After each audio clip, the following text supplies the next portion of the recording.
নিজের তৈরি নিয়ম ভাঙলেন অক্ষয়। অক্ষয় কুমার বলিউডের খিলাড়ি। হিন্দি চলচ্চিত্র জগতে সর্বোচ্চ উপার্জনকারী অভিনেতাদের মধ্যে প্রথম সারিতে রয়েছে তার নাম। 3 দশকের বেশি সময় ধরে বালিপাড়ায় রয়েছেন তিনি। ঝুলিতে হিট যেমন রয়েছে, ফ্লপের সংখ্যাও নেহাত কম নয়। এত বছরের অভিনয় জীবনে কোনোদিন 8 ঘন্টার বেশি শুটিং করেননি, কখনো নড়চড় হয়নি এই নিয়মের। কিন্তু এবার আসন্ন ছবি সরফিরার জন্য সেই নিয়ম ভাঙতে হলো অক্ষয়কে। তার নিয়মানুবর্তিতার প্রশংসা করেন বড় বড় পরিচালকরা। সময়ের বিষয়ে ভীষণ সচেতন। নির্দিষ্ট সময়ের 1 ঘন্টা আগেই সেটে পৌঁছে যান, কিন্তু নির্ধারিত সময়ের 1 মিনিটও বেশি তাকে ধরে রাখা যায় না। গত কয়েক বছর ধরে একের পর এক শুধু ব্যর্থতায় দেখছেন অক্ষয়।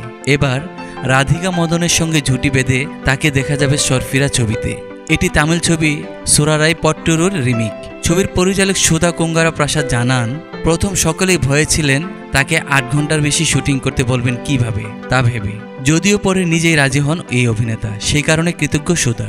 পরিচালকের কথায়, আসলে অক্ষয় তার প্রতিটা ছবি একদম সময়ে শেষ করেন।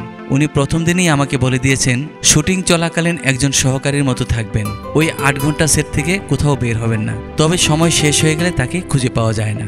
শুটিং শেষের অভিজ্ঞতা জানাতে গিয়ে সুধা বলেন, শেষ কিছুর অংশের শুটিং বাকি ছিল, যদিও অক্ষয় স্যারের অংশের সমস্ত শুটিং হয়ে গিয়েছিল।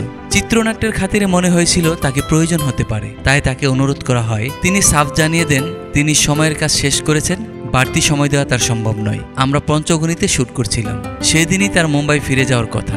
আমরা সবাই ভেবেছিলাম তিনি ফিরে গেছেন, তেমনই জানিয়েছিলেন অক্ষয়।